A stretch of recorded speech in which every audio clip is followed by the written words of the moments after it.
Hi, thanks for joining us for the Family Plot, Gardening in the Mid-South. I'm Chris Cooper. We have been growing a square foot garden this year. Today we're going to review how it did. Also, now is the time to get the ground ready for next year. One way to do that is with a lasagna garden. That's just ahead of the Family Plot, Gardening in the Mid-South.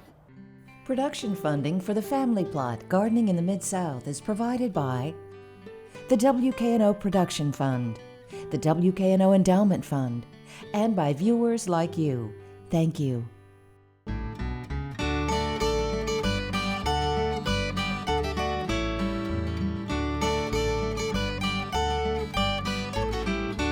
Welcome to the Family Plot. I'm Chris Cooper.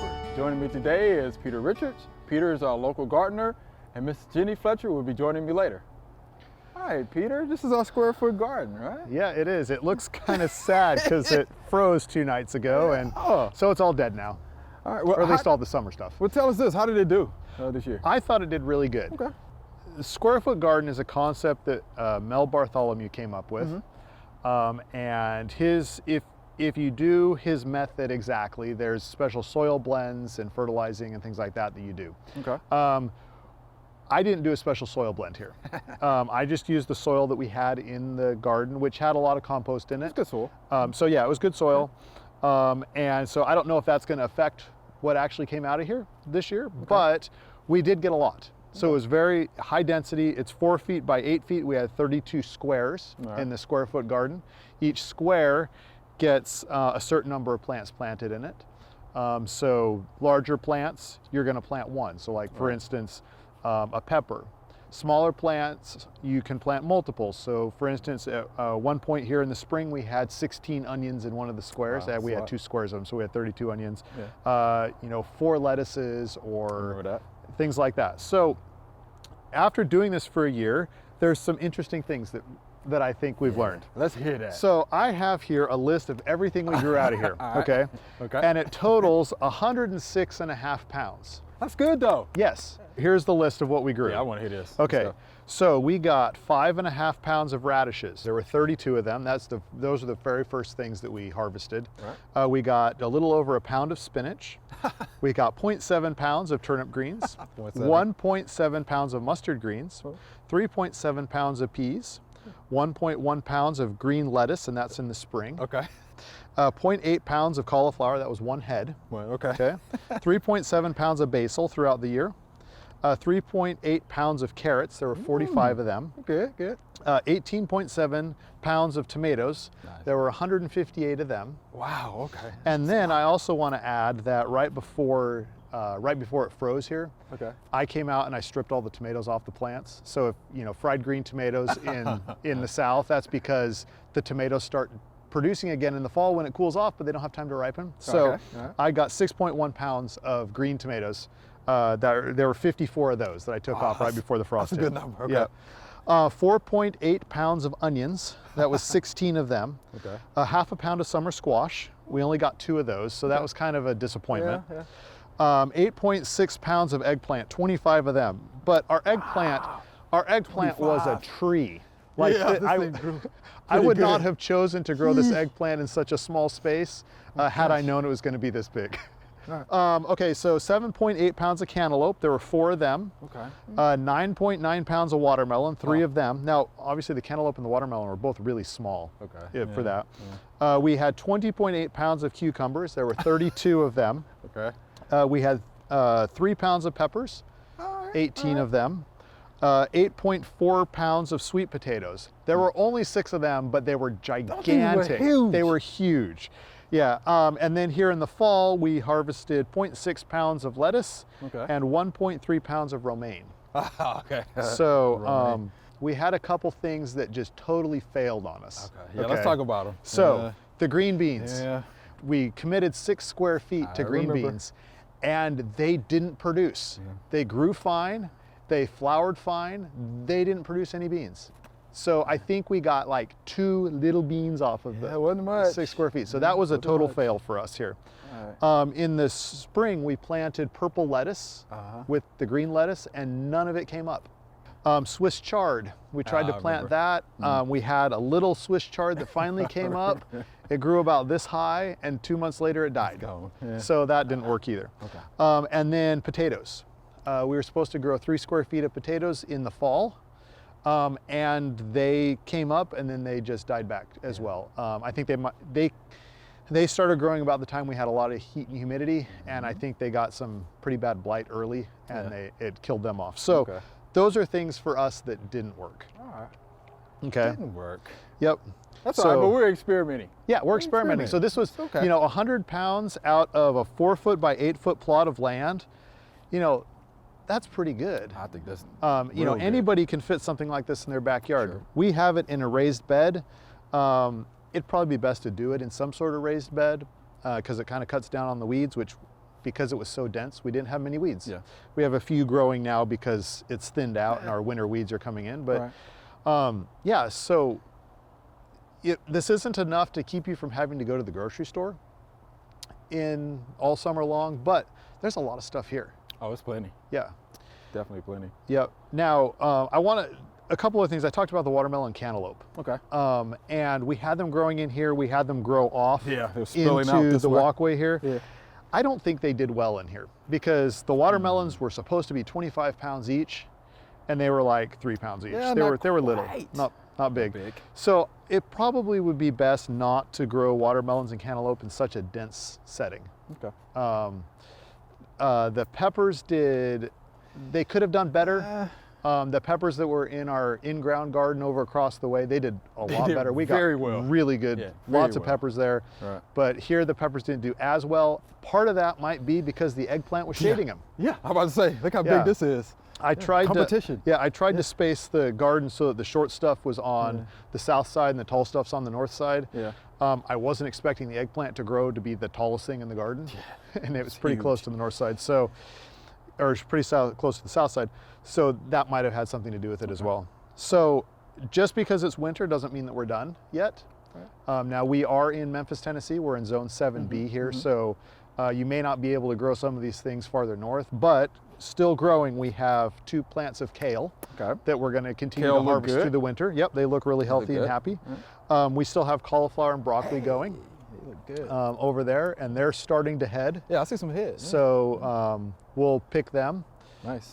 And we'll harvest the heads, and maybe we'll get some side growth and some additional heads later, Okay. assuming that it doesn't get super cold and kill them. We also have the lettuce that we grew in the fall, which is right Yeah. here.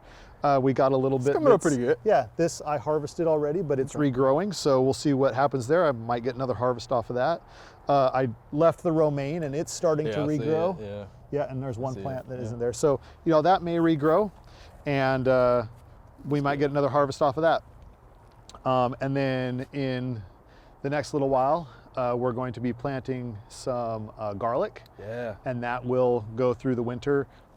And it won't be ready to harvest until probably June of next year. Okay. But that's a good winter crop to just, you know, keep your garden going through the winter, minimal maintenance on that. Okay. Where are you going to put the garlic? Garlic's going to go right here. It's going to go where the watermelons were. Good. We were just waiting for the frost to kill off the watermelons. Got it. So now that that's happened, Oh, that has happened. now that that's happened, the garlic goes in. So, Good, and a lot of this was set up to be a rotation. So some of these squares had 3 plants or 3 crops over the course of the year. Some squares only had 1, depending on how long the season for the crops were. Okay. All right, Peter. So if people wanted to kind of keep track of what you did here over the years, how can they find that information out? Yeah, so we kept a blog of what we did here, along with all of those harvest numbers and stuff. I have on there, so you can see, and you can even keep track as we continue on this.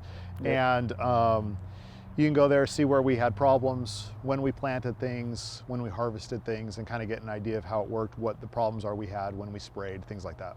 Good deal. Good deal. So yeah, they can pretty much follow you, you know, throughout Yeah. the year. Okay. That's pretty good. Yep. We appreciate that information, Peter. Thank Yeah, you much. thanks. All right.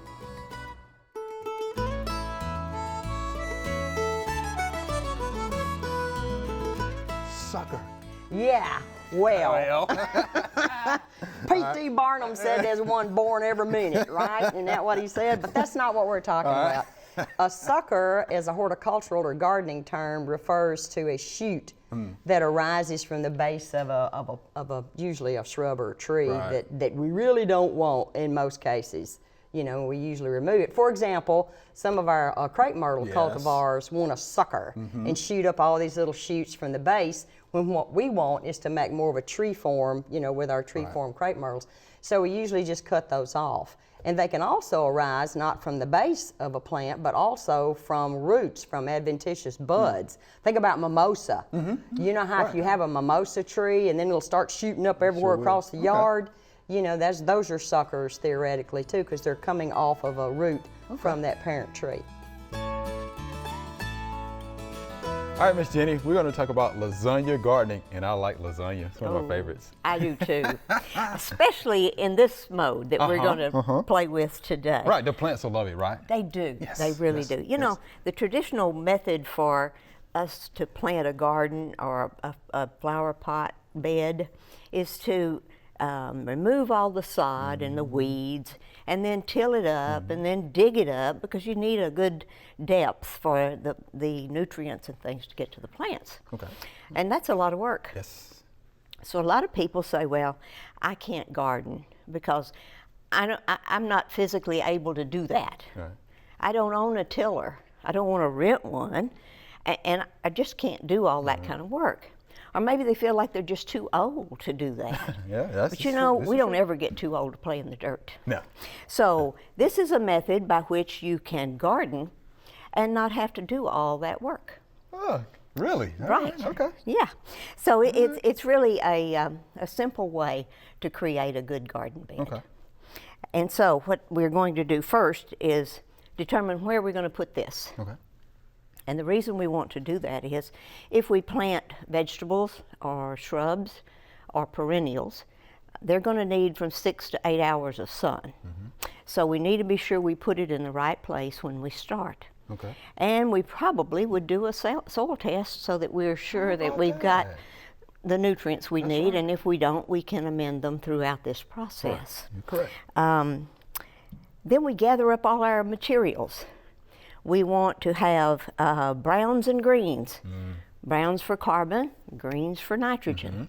And we're going to build this, and it's going to become sort of like one big compost pile that we can just leave alone and let it work. Okay.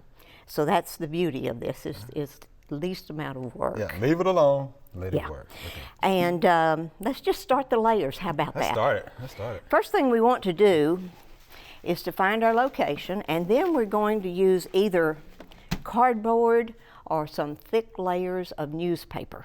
Okay.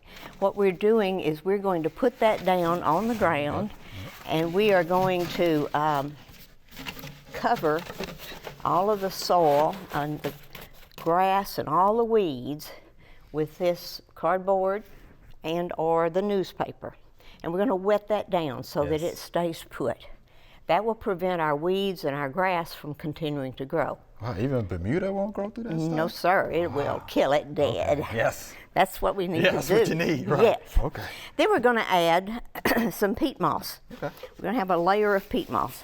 This Now, peat when- moss is pretty dry. it is pretty dry, and we will probably do a little bit of watering in between. We don't want to wet it down really a lot, Okay. but we do want to be sure that we have enough coverage, because we're aiming for a 2-to-1 ratio of Yeah, I browns was going to and ask you about that greens. ratio now. Okay. Okay. Don't breathe while I'm spreading this around. All Yeah, right. it is dry. Now we've got us a layer of peat. Now we're going to follow that with some good old straw. Now we want to use straw and not hay. It takes hay a long time to decompose. Okay. Straw decomposes very quickly. All right. And in the process of hay, you get all kinds of seeds that are going to sprout and grow in your Yes. pile that you really don't want. So we're going to do that. We look at our layer and be sure it's good and thick. So far, so good. Yeah. Now, when we're doing this on the ground, when we're actually doing it, not in a demonstration, you would probably want to have about 4 to 8 inches of this straw. Ah, that's a lot. Yeah, it is. All right, now then we're going to add another layer of peat. As More you can peat. see, this is like a cake. We're just layering it along as we go. And you would And still, recycle- still water that too, right? Just a little bit. Just a little. Recycled coffee cans I make see that's great working scoops. great. Yeah. That works good. All right. Now we got some more of that. Okay, I've covered up my stuff here. Got everything everywhere. Let's add at this point some shredded newspaper. Shredded newspaper. Yeah. We don't have much of this anymore with the No. newspapers not being our main focus of media anymore, but you can get this from your shredder where you shred your office supplies and things. So it's not hard to come by. Now, what Right. about the ink? Do we need to be concerned about ink? No. Newspaper or anything like that? No, most of the ink nowadays is very, what do you call it? Edible. Okay. It's soy based. Yeah. So it will compost very easily Okay. and will not give us any harmful additives in our deal.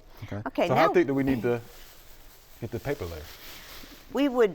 Our paper layer is going to be probably another 4-6 inches. Okay. Now we're not doing that in this particular demo because we'll run out of room. Right. Because ultimately you want 18 to 24 inches of this. Okay. Because as it sits during the winter gonna- and compost, Right. it's going to shrink. Yeah. So now we're going to add some barnyard manure. Oh. This is the fun part. Oh. Barnyard. I always use barnyard too.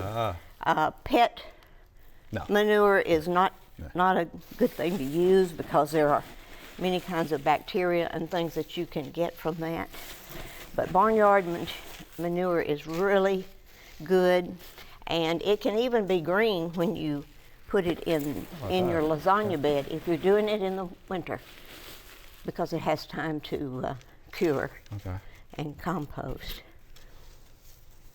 If you put green in too early, you're going to end up with fried plants. Yeah. Gonna cook it. Yeah. All right. One other point, you need to use dark fingernail polish. Oh, dark fingernail polish. That way your I was dirty gonna say fingernails. gloves. Yeah, I don't usually wear gloves, and Okay, dark that's fingernail bad. polish. But dark fingernail Ladies, polish okay. covers up a lot. So here it goes. Okay. Right? And now we're going to put a layer of compost on top of that. All right. So top it off with the compost. Now then, if we were doing this in the spring, we would compost it, and then we would add a very good layer, a good thick layer of good garden soil, Okay. so that we could go ahead and plant. But since this is the fall, and this is the best time to do this, we might dust it a little bit with some bone meal for to add phosphorus and potassium. Okay. Some bone meal and some even wood ashes would be good to add. Okay. And that just Good let it potash. sit. Okay. Yeah. Now once you get to your height you're aiming for, which is 18 to 24 inches, then you're done. And you're done. And we haven't dug the first hole. That's not bad, huh? That's not bad. Yeah. So you That's just not bad at continue layering just like we did till you So get to the continue up. height you want, 18 to 24 inches, and then let it sit throughout the winter Okay. with a good covering of compost. Yeah, so I was going to ask you, do you have to cover it or can you just leave it? Or? You don't have to cover it as long as you've got a real good layer of compost on top Okay. to keep the wind from blowing it and keep the water from washing it away.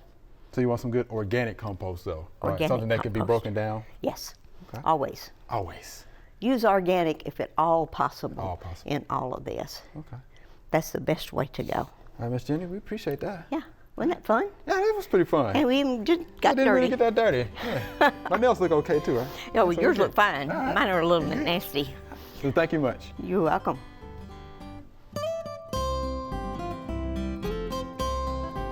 A lot of times we think there is nothing to grow through the fall in the vegetable garden, but one of the great things you can grow is garlic. In the south here where we are, we tend to grow soft neck garlic. Up north, you'd probably want to try hard neck garlic. I have some here. I actually went to the store, just the grocery store, and bought this. I've done that before a lot and it works great. So the first thing you want to do is you want to peel off the outer paper. We're just going to break the garlic off one at a time. And that is what we're going to plant. You can see there are some that are larger and some that are smaller.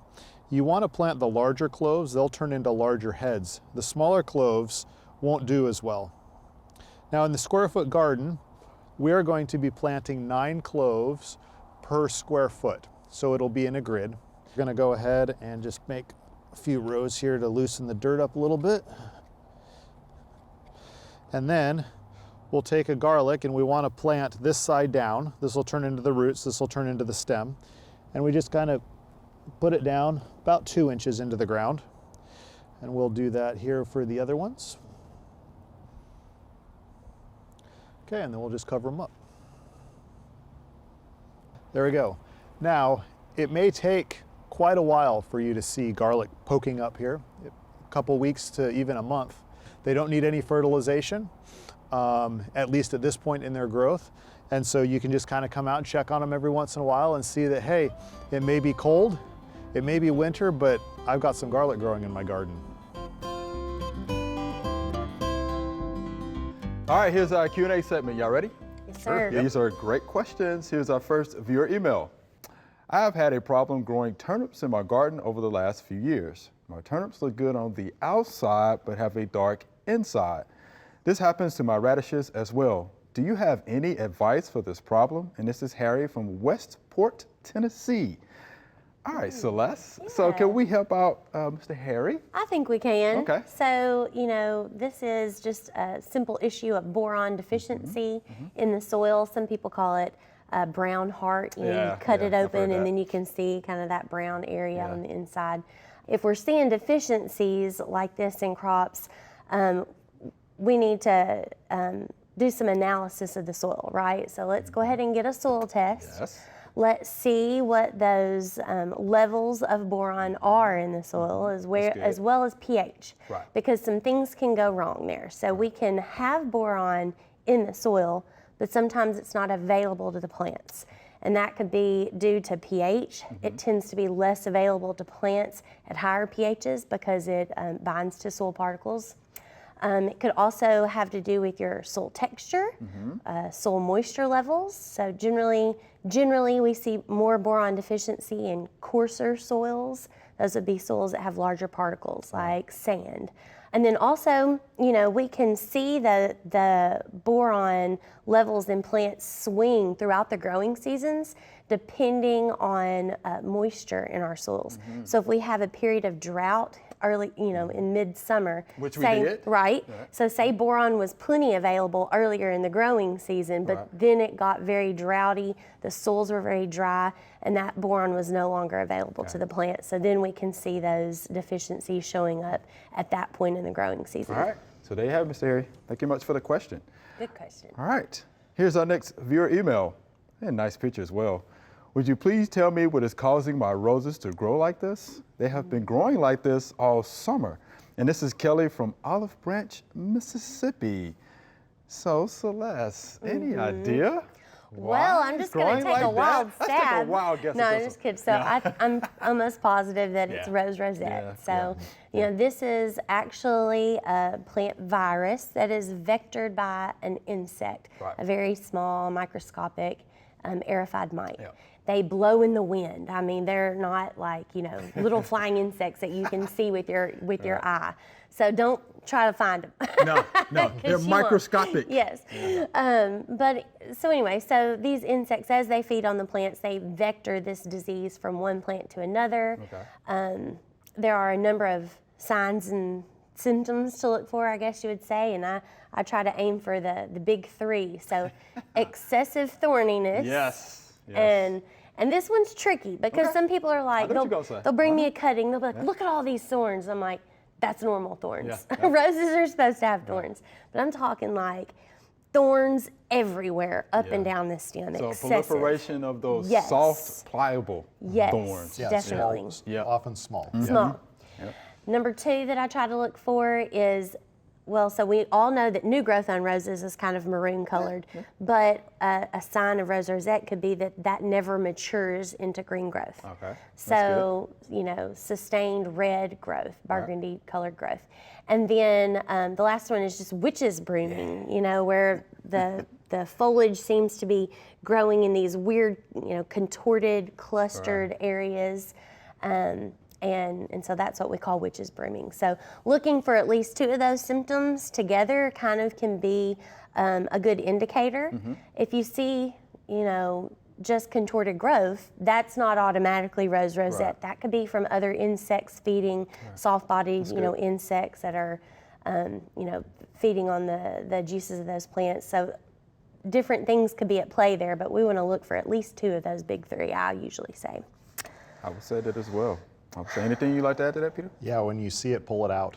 Yes. Yeah, pull it out, get rid of it, throw it in the trash. Did not address control. Thank you. as soon as you positively identify it, because you know you have mites on that plant that are feeding, and if they go and land on your rose bush that's right next to it that's healthy, well, that has a good chance of getting it too. Can. All right, Ms. Kelly, we appreciate the question and that picture. And yeah, I've lost several roses at home to rose rosette, so I know it very well. So those symptoms Celeste talked about, pay close attention. All right, thank you much. All right, so Celeste, Peter, that was fun. Yes. Thank you much. Thank you much. Remember, we love to hear from you. Send us an email or letter. The email address is familyplot@wkno.org, and the mailing address is Family Plot, 7151 Cherry Farms Road, Cordova, Tennessee 38016. Or you can go online to familyplotgarden.com. That's all we have time for today. Thanks for watching.